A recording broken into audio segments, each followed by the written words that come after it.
The Old Testament.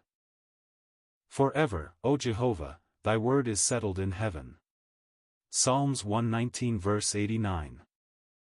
Thou hast magnified thy word above all thy name. Psalms 138 verse 2. In turning to the earliest books of the Bible, we read on one occasion that Moses wrote all the words of Jehovah, that Jehovah said unto Moses, another time, write this law for a memorial in a book, and rehearse it in the ears of Joshua.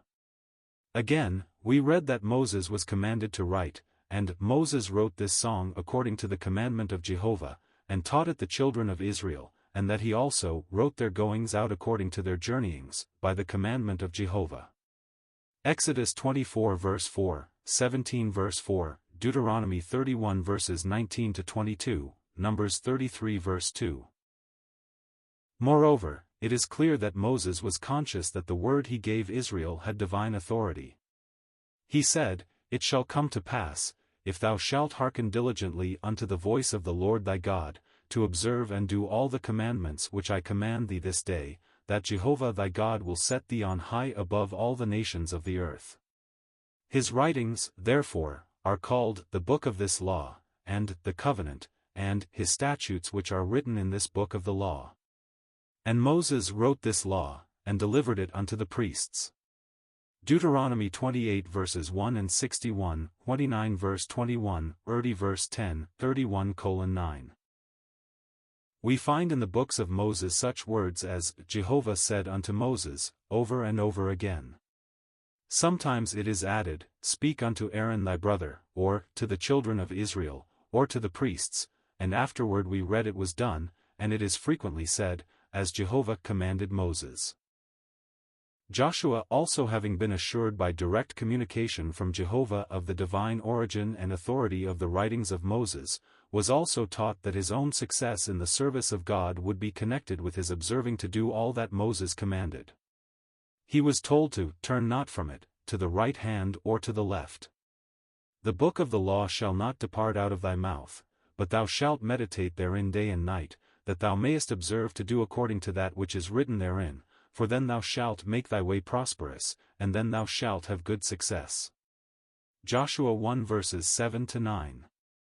Thus the writings of Moses were not only authenticated by Jehovah, but Joshua was held responsible by God to obey them according to all that is written therein. It was all the scripture that he had, and yet how careful he was to carry out its directions. Joshua also was a writer. He wrote upon the stones a copy of the law of Moses which he wrote in the presence of the children of Israel. It is added that, afterward he read all the words of the law, the blessings and cursings, according to all that is written in the book of the law.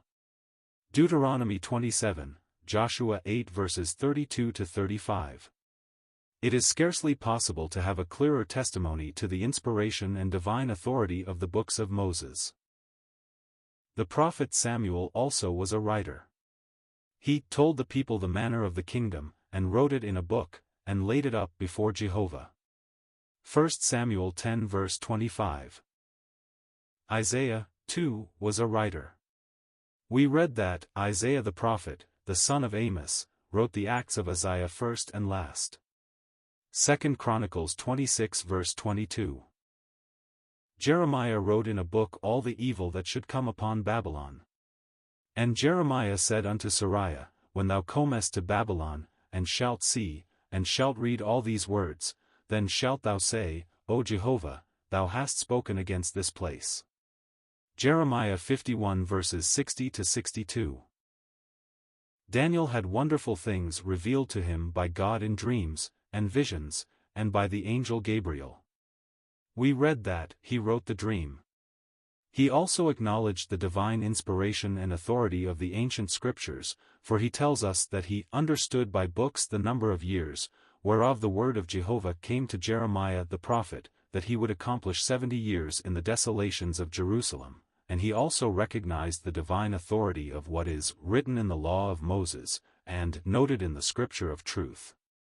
Chaps. 7:1, 9:2, 11, 10:21. Let us not fail to observe that Daniel speaks of the prophecies of Jeremiah as the words of Jehovah. The sweet psalmist of Israel said, "The Spirit of Jehovah spake by me, and his word was in my tongue." 2 Samuel 23 verse 2. My tongue is the pen of a ready writer. Psalms 45 verse 1.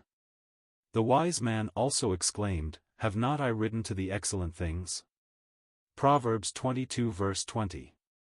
The prophet Hosea said, "I have written to him, Ephraim, the great things of thy law," 8:12, and Jehovah said unto Habakkuk, "Write the vision, and make it plain upon tables, that he may run that reads it."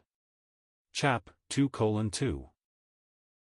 Enough of quotations from the Old Testament we judge have been given to show that writing was a means ordained by God for communicating and treasuring up divinely given truth, and that its authority was acknowledged by the faithful in all ages. The people, too, were taught by God's servants to give diligent heed to these writings.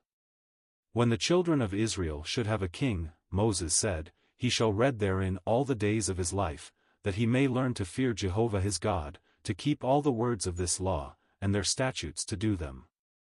Joshua also taught the people to take diligent heed to do the commandment and the law, which Moses the servant of Jehovah charged you. We read also that in Nehemiah's day, Ezra the scribe, when the people were collected together, read in the book of the law of God distinctly, and gave the sense, and caused them to understand the meaning. Deuteronomy 17 verse 19, Joshua 22 verse 5, Nehemiah 8 verses 5-8. From all these various witnesses, we not only learn that God had ordered writing as a means of communicating his mind and will, but, as a fact, we also find preserved for us in a most marvelous way for nearly 2,000 years a number of books written by various persons who had no communication with each other, written, too, at different times, and under different circumstances for a period extending over 1,500 years, and all the books so agreeing together that a spiritual mind can trace all. As being under the guidance of a master mind, books that were valued by other prophets, treasured up by faithful men, esteemed by many as of more value than thousands of gold and silver, and ministering words which were found and eaten to the joy and rejoicing of the heart. In these many books we find the prophetic words of some afterwards registered by others as fulfilled, and warnings unheeded, too, meeting with the predicted judgments, the depravity and utter ruin and wickedness of man set forth, and alas, manifested, while the nature of God, as love and light, his attributes and words of holiness, grace and truth, stand out in all their uncompromising perfection and eternal excellence. Because of these things, the written word of the Old Testament brings such conviction to the soul of its divinity and eternal truth, when opened up and brought home by the Spirit, that the heart no more looks to men's opinions, or other external evidence, than a child, when gazing with delight on a photograph of his living mother, would inquire who it is.